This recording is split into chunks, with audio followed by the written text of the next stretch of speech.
So we're here to talk about the release of the brand new single Last Time. Yeah, what's different about this single is that, well, there's a long history to this band because we played in clubs in Richmond in the 1980s from like 86 to 1991. And then I just disbanded everything in 1991. And we made a lot of recordings, but we never put out a single or a 12-inch. We didn't release anything. And some independent record labels put out some of our music, got interested and put out some of our music during the 90s. And so I started the band. I wrote some, I hadn't even touched my guitar for 8 or 9 years. I picked it up, started writing songs again. The lead guitarist, and that's the reason I disbanded everything, had moved to Hawaii.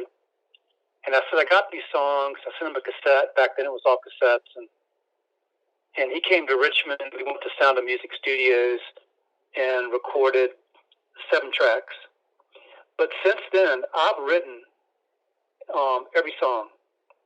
And I pull people together, including the lead guitarist, and to record these songs that I've written. But this last time, the interesting thing about this is that I'm sitting here. We have an album coming out in May called Tilt-A-Whirl, and I'm sitting here trying to, I've got too many songs, trying to cut down on songs, and the lead guitarist, John Suchocki, texts me and goes, hey, I woke up this morning, this song was in my head, I recorded it on my phone, what do you think? Can we record this for the album? And I'm thinking, man, I'm trying to cut stuff down, and I just forgot all about it. But the new bass player we picked up a couple albums ago took the song over, rewrote the lyrics, added some guitar fills, created a song called Last Time. And the funny thing is, he sings it, but I'm trying to, and he's trying to sing it like me, how I would sing it. He's constructing the song. The bass player is constructing the song like what he envisions the Silent Boys would do. So when I'm doing the vocals for the song, I'm mimicking him trying to copy me. And so that's how this song came about. It's really unusual for us because, like I said, up to this point, I was the only one who wrote the song. So we're really excited about this song. And you guys also was able to put together a video for the single. Yeah, John Morand is our drummer, and he's the head engineer at the owner of Sound of Music in Richmond, Virginia. And we did one video for the title track, Tilt-A-Whirl, for the next album. And he did the next video. And in fact, he did the Tilt-A-Whirl video, and I'm going, oh my goodness, this is such a great video. You can't top this. Well, then he did the Last Time video, and he topped it. You know, we wanted to make our sound I'm really influenced by Joy Division. I love Ian Curtis and Joy Division. I love the moodier type of post-punk, like the Chameleons and New Order, that sort of Echo and the Bunnymen, that sort of thing. And so we wanted to, and our music has a little moodiness to it. So in the video, we wanted to make it more industrial. And so we took some shots out by the power lines, and we took some shots underneath the highway and beside the highway in Richmond, Virginia. So we wanted to make it more local than our first video. And so we were kind of, in fact, John outdid himself. I'm really kind of excited that the video is even better than the first video. I think it's kind of grainier. It's more retro 80s, which we were actually playing in the 80s, so it makes sense. Yeah. And so very happy with what John Morand did and he's really pleased too with this video. Side note, how's the music scene in Richmond? Richmond is going through a renaissance.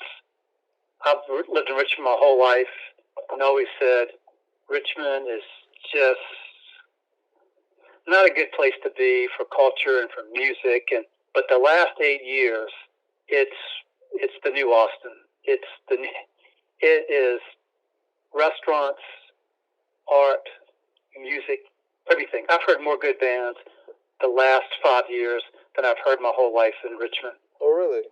It's really coming to life. It's an exciting time. I never thought I would say this, but it's really an exciting time to be in Richmond. And so I think what happened, a lot of young entrepreneurs came into town and started breweries and started restaurants and really got the scene going. But Richmond has it's really a cool town now. So I think Richmond would be really welcoming to what it is. It's already welcoming to different kinds of music. Right. Do you get a chance to get out and listen to music often? Yes, I go. I was a guidance counselor for 31 years in Chesterfield, Virginia. I retired 2 years ago. And the drummer in my band, John Morand, who has a studio, called me up about 3 years ago and said, hey, well, actually it was 4 years ago, and said, hey, I get bounced around from one place to the other place, and we have this opportunity to buy this building in this place called Scott's Addition in Richmond. Do you want to be a part of this? And I just said, well, I don't have anything else to do. And I rolled the dice, and I said, okay, I'll help you buy the building and be a partner in the studio. So we started that about 4 years ago. And we have a big warehouse in the building. Mm-hmm. So another partner and I book shows there. And in fact, we started another indie rock. I'm in an indie rock band I write the songs for called the Steam Train Hearts. That's more rock and roll than the Silent Boys is more jangle pop rock. This is more rock and roll. This other band is like a mixture of Dinosaur Jr. meets Neil Young meets the Psychedelic Furs. So, and in fact, I'm even in a Joy Division cover band, tribute band. So we play shows around town too. So the Richmond scene has really picked up, and I'm part of that scene because I'm a partner in the studio. We're recording bands and booking bands at our studio in Scott's Addition, which, like I was telling you, like Richmond has become this epicenter of just hipness and coolness, which I never thought it would be. But Scott's Addition is the coolest place in Richmond. We just kind of lucked out that we fell on this place that was all these old warehouses by the railroad tracks, and all these apartment complexes. Lofts have moved in, restaurants. I've lived here all my life. I've never seen this happen. I didn't expect it. But it's cool to be a part of the scene and part of what's happening in Richmond. And we're bringing bands in, and they're playing at our warehouse, and we're recording a lot of bands. The unusual thing is, with everybody really worried about the coronavirus, we thought that might affect our business. But what we're finding is that bands that are coming back, students that are in college that are in bands, and bands that can't tour, now want to start recording some songs and do something with their music. So bands have been, calling us about recording some songs. They've also been calling us about using our warehouse to broadcast a show with nobody there, but broadcast it to social media. Right. I was curious, Wallace, how did you come up with the name Silent Boys, the Silent Boys? Well, this is, I was in college in the early 80s. And when I went to college, I didn't play guitar. And I picked up an acoustic guitar, and I'm a huge Neil Young fan. So I'm learning all these. And Neil Young is one of the few artists where if you buy the chord books, he's actually playing those chords for the most part. Neil Young plays a lot of open chords, doesn't do a lot of bar chords, and just picks the notes out. So it was kind of exciting for me to listen to his music and get people that I met at the college where I went to show me some Neil Young things. And the chords were chords I could make.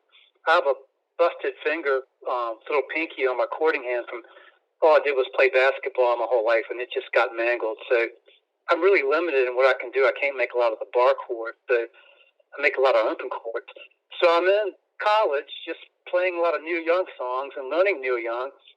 And then I think it was the summer of 1981, I bought this album by this band called the Feelies, called Crazy Rhythms. it's really REM-ish, but it's a lot of open chords and the strumming really fast. And I listened to this album and was like, oh wow, I can do this. These crazy post-punk kind of sounds and these new wave rhythms, and it just I was captured. And so I started taking my new young chords and strumming them faster and started making up songs. So that's how the band got started. Just being in college and goofing around with that. So I'll get back to the answer to your question. How I come with the name The Silent Boys. There's a Feelies song, one of their best songs is called Fa Se Va. And there's a line in there, he goes, let's hear it for the Silent Boys. Everything is all right. And I thought he said Silent Boys. He's probably saying something else. But I go, let's just use that. I love the Feelies so much. Let's just use the Silent Boy. And plus, everybody in the band was really quiet. Yeah. Everybody in the band was just, we don't talk much. And we don't want to. In fact, that's the whole thing about our band is we've been flying under the radar since the 80s. We'll be putting out our 8th album.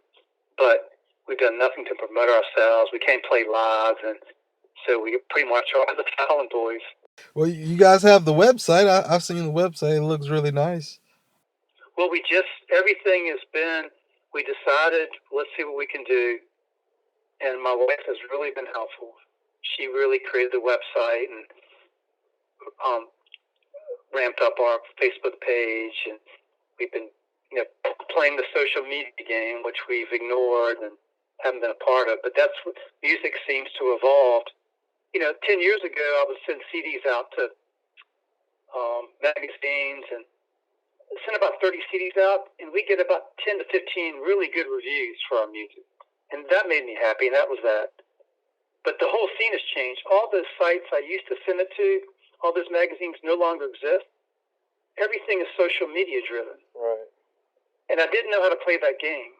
I didn't. It's a learning process on how to.